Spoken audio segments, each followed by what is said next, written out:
Hi and welcome to Rebecca Assimilates. So today we are going to be talking about that quite nasty, horrible little thing that if we write novels we all deal with, that is known as the first draft. We're going to be talking about the first draft and how we all give ourselves such a hard time. So you've got a story in your head, it might have been in there for years, it could just all of a sudden have happened, you might have extra time on your hands. And so now it's all collected up in there and it's wonderful that it's in there and you think, yes, oh yes, I have a story. Everyone's going to love my story. People are going to just be so just astounded by it. Everyone's going to read it. I'm going to be rich. I'm going to sell so many copies. People are going to love it. Okay, I need to write this down. I need to write this story down because in my head it's this flawless, amazing diamond and everyone must know my story. But then when you write it down, it's like, you can't get it out. You just can't get it out. It's like a really horrible hunk of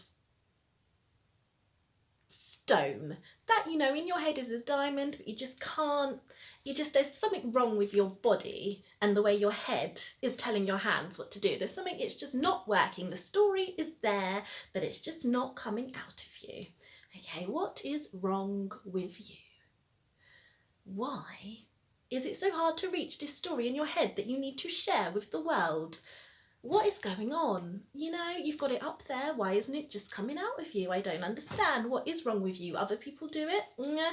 Just don't get it. Okay, so I got through my first draft about 4 years ago and I would like to tell you why you cannot do it. Why it is so hard for you right now. Okay, so I'm going to tell you because it is just your first draft. It's going to be messy and it's going to be scribbled and it's going to be everywhere or nowhere if you just can't get it out, because it's a first draft. It's okay, you know, it's that thing that you must purge from your body and get it out and get it on paper, and then you can relax a little bit because, you know, it's your first draft. It's going to be hard and sometimes you might start getting it out and it's flowing, it's like liquid gold, it's flowing and you're like, oh, I've cracked it.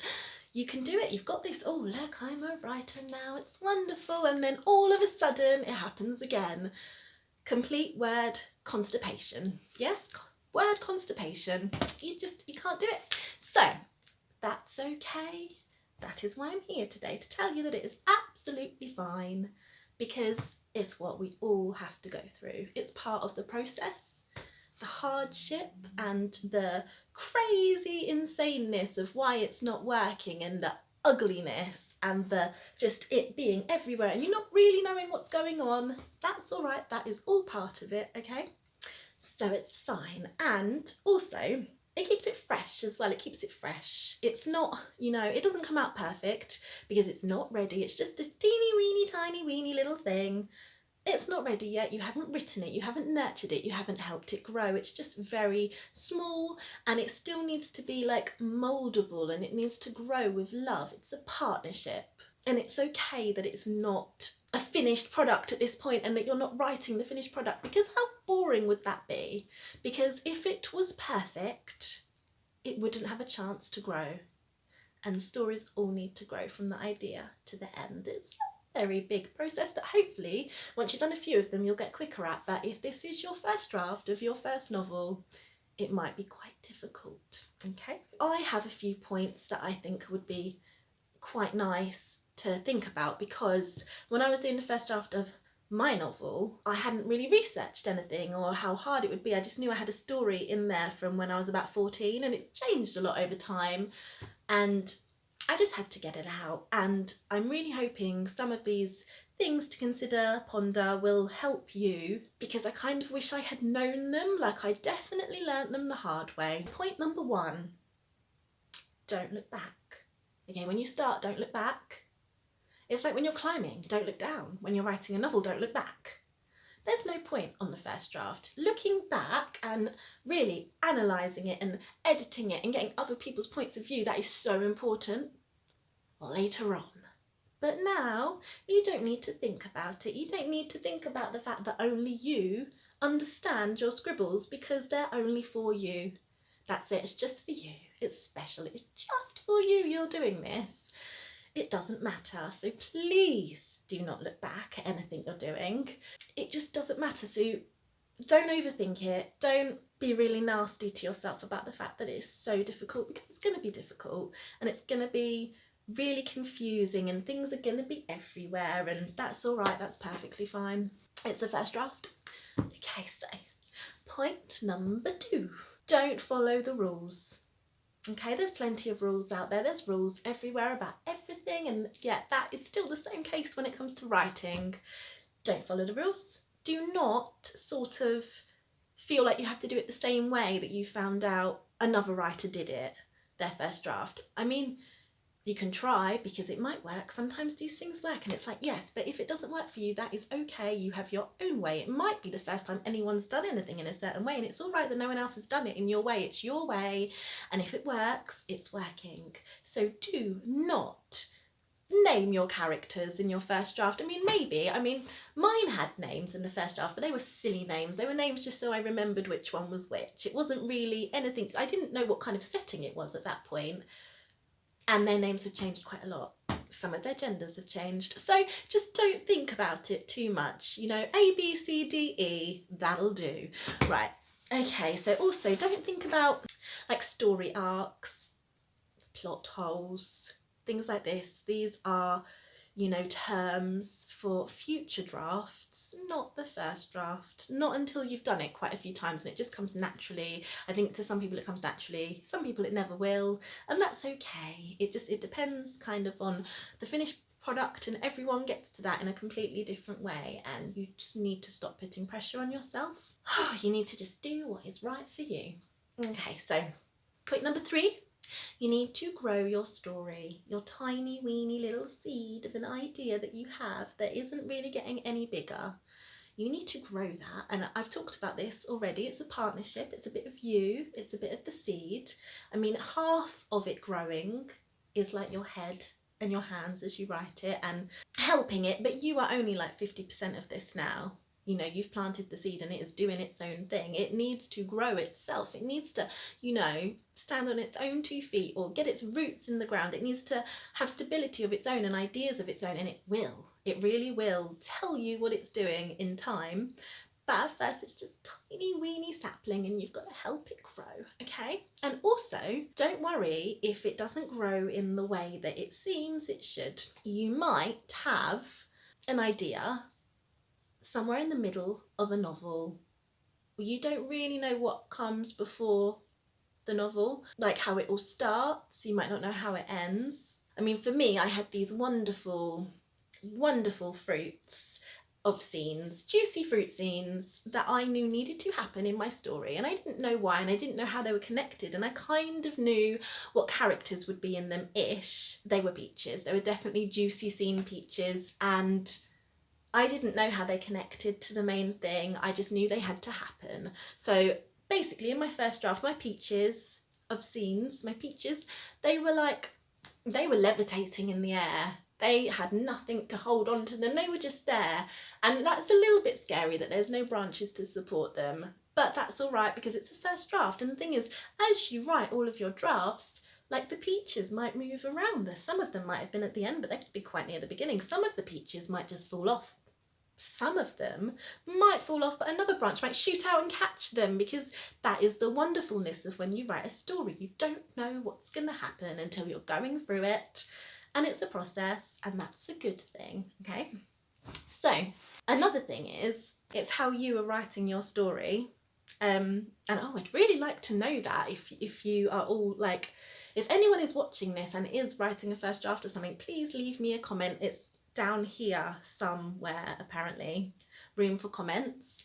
I would really like to know, anyone watching this, tell me what you were doing, tell me what you think of my ideas. Are they awful? I'm sorry, but I did it, so I know exactly what I did. Other people might not do what I did, but that's fine.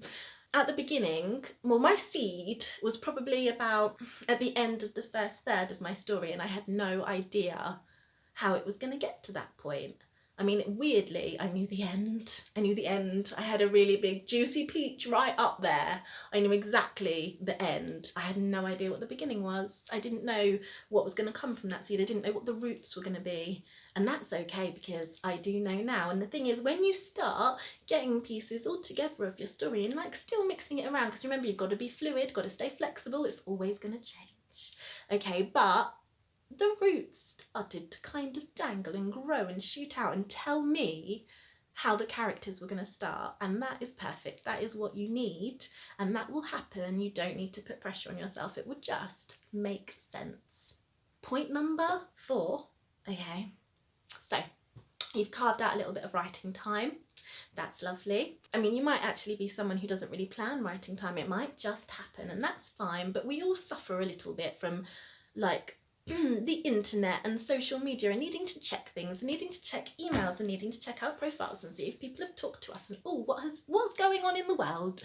And that's fine for all of the other hours in the day that you have not decided you are going to be writing. You can do it anytime. You can Google things anytime. You can go on YouTube anytime. But when you open your laptop or whatever device it is you choose to use while you're writing your first draft, and you kind of think, oh, I could spare 3 minutes to check something, it's fine. I mean, I'm not really in the mood right now. It's going to get me in the mood.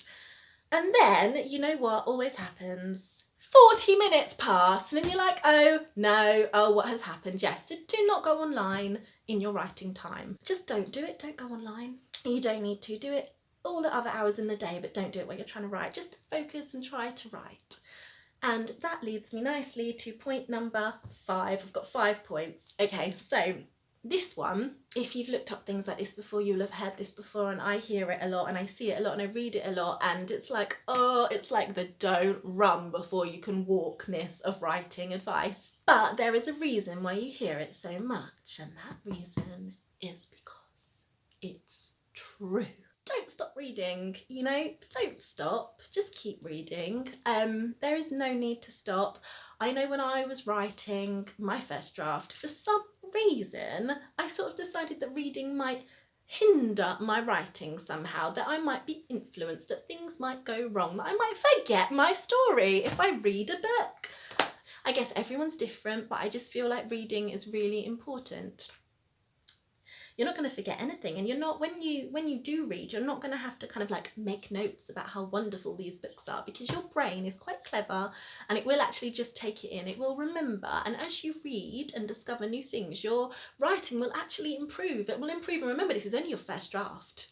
So if you're not reading now on your first draft, are you just like never going to read until like you've finished your novel? How long is that going to take? Because I've been writing mine, it's almost been, I mean, since an idea and since I've been trying to get it out, it's like been 18 years. Was I just never going to read for 18 years? It's just crazy. But what you do need to do when you read things is you need to mix up what you normally read. So your normal binge read that you love, you still read them because they keep you going. You love them. There's a reason why you love your particular genre that you enjoy. But also, like, maybe in between, every other time you read a book, pick something that you wouldn't normally. So maybe every now and again read a bit of non-fiction.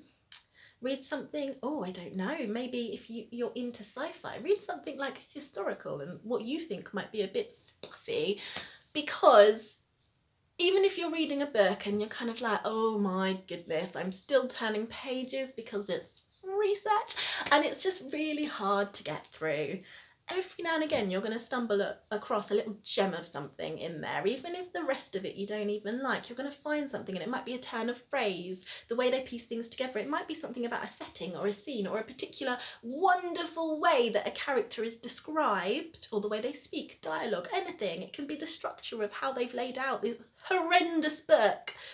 Okay? You're going to learn something. And if you actually do find that you have a book that you really actually just can't even find anything in it, you still need to finish it, because you will learn what not to do when you write your novel.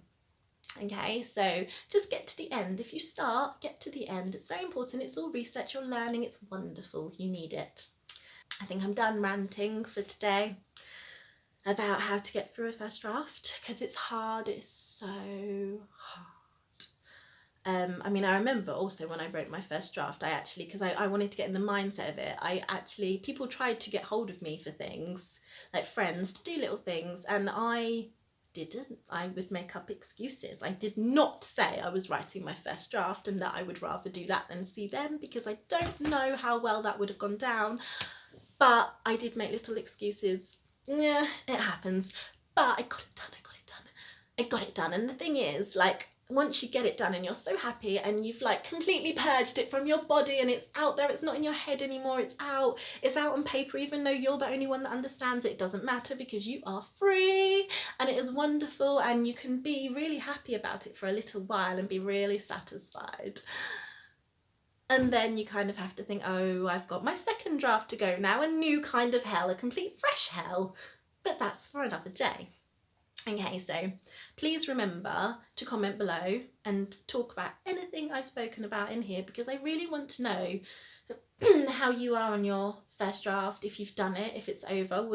Did you have any of the same things, the similarities that I went through? Maybe, I don't know. But one last thought is that if a mountain were easy to climb, would anyone bother? Okay. So thank you very much, and I'll see you soon. Bye.